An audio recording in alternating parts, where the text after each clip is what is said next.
नमो भगवते वासुदेवाय नमः। नमस्कार दोस्तों, सनातन लॉजिक में आपका स्वागत है।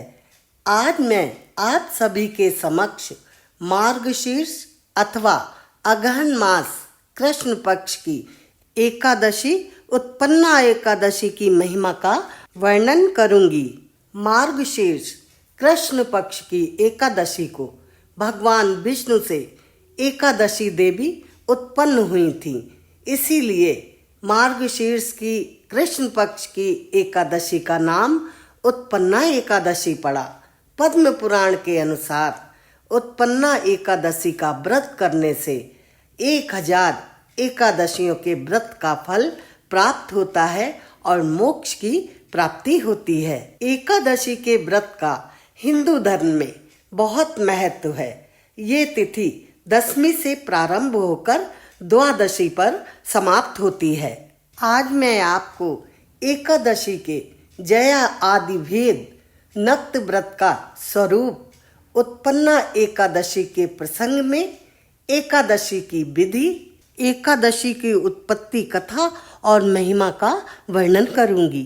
एक बार नारद जी ने भगवान शंकर से पूछा, हे महादेव, एकादशी का उत्तम व्रत कैसे किया जाता है?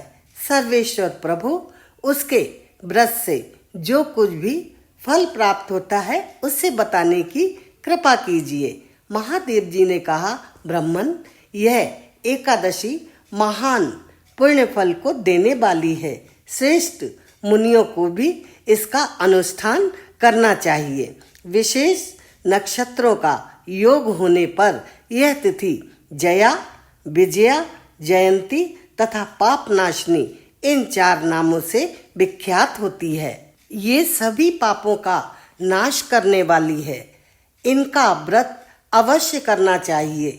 जब शुक्ल पक्ष की एकादशी को पुनर्वसु नक्षत्र हो तो वह उत्तम तिथि जया कहलाती है। उसका व्रत करके मनुष्य निश्चय ही पाप से मुक्त हो जाता है।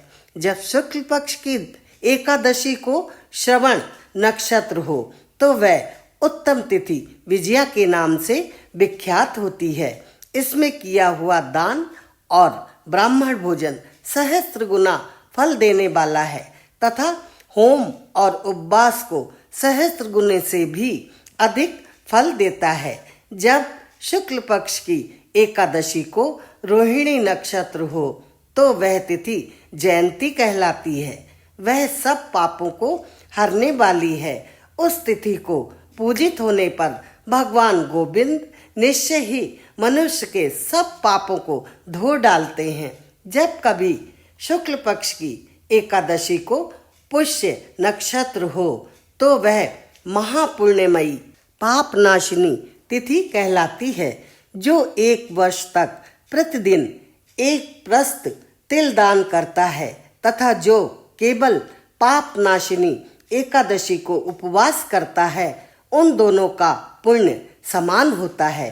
उस तिथि को पूजित होने पर संसार के स्वामी सर्वेश्वर श्री हरि संतुष्ट होते हैं तथा प्रत्यक्ष दर्शन भी देते हैं। उस दिन प्रत्येक पुण्य कर्म का अनंत फल माना गया है। सगर नंदन ककुत्स, नहुष तथा राजा गाधी ने उस तिथि को भगवान की आराधना की, जिससे भगवान ने इस पृथ्वी पर उन्हें सब कुछ दिया था। इस तिथि के सेवन से मनुष्य 7 जन्मों के कायिक, वाचिक और मानसिक पाप से मुक्त हो जाता है। इसमें तनिक भी संदेह नहीं है। पुष्य नक्षत्र से युक्त एकमात्र पापनाशिनी एकादशी का व्रत करके मनुष्य 1000 एकादशियों के व्रत का फल प्राप्त करता है। उस दिन स्नान, दान, जप, होम, स्वाध्याय और देव पूजा आदि जो कुछ भी किया जाता है उसका अक्षय फल माना गया है। इसलिए प्रयत्न पूर्वक इसका व्रत करना चाहिए। जिस समय धर्मात्मा राजा युधिष्ठिर पंचम अश्वमेध यज्ञ का स्नान कर चुके थे, उस समय उन्होंने यदुवंश शिरोमणि भगवान कृष्ण से इस प्रकार प्रश्न किया। युधिष्ठिर बोले, प्रभु, नक्त व्रत तथा एक भुक्त व्रत का पुण्य एवं फल क्या है? जनार्दन, यह सब मुझे बताइए। श्री भगवान ने कहा, कुंती नंदन, हेमंत ऋतु में जब परम कल्याण में मार्गशीर्ष मास आए, तब उसके कृष्ण पक्ष की एकादशी तिथि को उपवास व्रत करना चाहिए। उसकी विधि इस प्रकार है। दृढ़ता पूर्वक उत्तम व्रत का पालन करने वाला शुद्ध चित्त पुरुष दशमी को सदा एक भुक्त रहे अथवा शौच संतोषादि नियमों के पालन पूर्वक नक्त व्रत के स्वरूप को जानकर उसके अनुसार एक बार भोजन करे। दिन के 8वें भाग में जब सूर्य का तेज मंद पड़ जाता है, उसे नक्त जानना चाहिए। रात को भोजन करना नक्त नहीं है।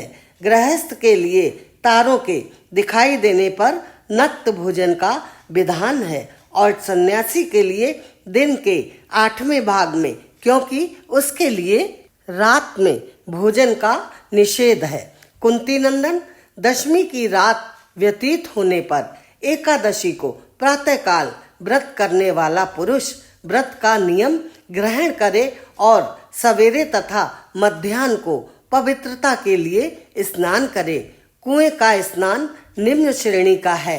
बावली में स्नान करना मध्यम, पोखरे में उत्तम तथा नदी में उससे भी उत्तम माना गया है। जहाँ जल में खड़ा होने पर जल जंतुओं को पीड़ा होती हो, वहाँ स्नान करने पर पाप और पुण्य बराबर होता है। यदि जल को छानकर शुद्ध कर ले तो घर पर भी स्नान करना उत्तम माना गया है। इसलिए पांडव श्रेष्ठ घर पर उक्त विधि से स्नान करें। स्नान करते समय ये विचार अपने मन में लाएं, हे वसुंधरे, तुम्हारे ऊपर अश्व और रथ चला करते हैं। भगवान विष्णु ने भी वामन अवतार धारण कर तुम्हें अपने पैरों से नापा था। मृत्तिके, मैंने पूर्व काल में जो पाप संचित किया है, उस मेरे पाप को हर लो। व्रती पुरुष को चाहिए कि वह एक चित्त और दृढ़ संकल्प होकर क्रोध तथा लोभ का परित्याग करे। अंत्यज, पाखंडी, मिथ्यावादी, ब्राह्मण निंदक, अगम्या स्त्री के साथ गमन करने वाले, अन्यान दुराचारी, परधनहारी तथा पर स्त्रीगामी मनुष्यों से वार्तालाप न करे। भगवान केशव की पूजा करके उन्हें नैवेद्य भोग लगाए। घर में भक्ति युक्त मन से दीपक जलाकर रखे। पार्थ, उस दिन निद्रा का परित्याग करे। धर्मशास्त्र से मनोरंजन करते हुए संपूर्ण दिन व्यतीत करे। नृपश्रेष्ठ भक्ति युक्त होकर रात्रि में जागरण करे। ब्राह्मणों को दक्षिणा दे और प्रणाम करके उनसे त्रुटियों के लिए क्षमा मांगे। जैसी कृष्ण पक्ष की एकादशी है, वैसी ही शुक्ल पक्ष की भी है। इसी विधि से उसका भी व्रत करना चाहिए। पार्थ, द्विज को उचित है कि वह शुक्ल और कृष्ण पक्ष की एकादशी के व्रती लोगों में भेद बुद्धि न उत्पन्न करे। शंकोद्धार तीर्थ में स्नान करके भगवान गदाधर का दर्शन करने से जो पुण्य प्राप्त होता है तथा संक्रांति के अवसर पर 4 लाख का दान देकर जो पुण्य प्राप्त किया जाता है, वह सब एकादशी व्रत की 16वीं कला के बराबर भी नहीं है। प्रभास क्षेत्र में चंद्रमा और सूर्य के ग्रहण के अवसर पर स्नान दान से जो पुण्य होता है, वह निश्चय ही एकादशी को उपवास करने वाले मनुष्य को मिल जाता है। केदार क्षेत्र में जल पीने से पुनर्जन्म नहीं होता। एकादशी का भी ऐसा ही महात्म है। यह भी गर्भवास का निवारण करने वाली है। पृथ्वी पर अश्वमेध यज्ञ का जो फल होता है, उससे 100 गुना अधिक फल एकादशी व्रत करने वाले को मिलता है।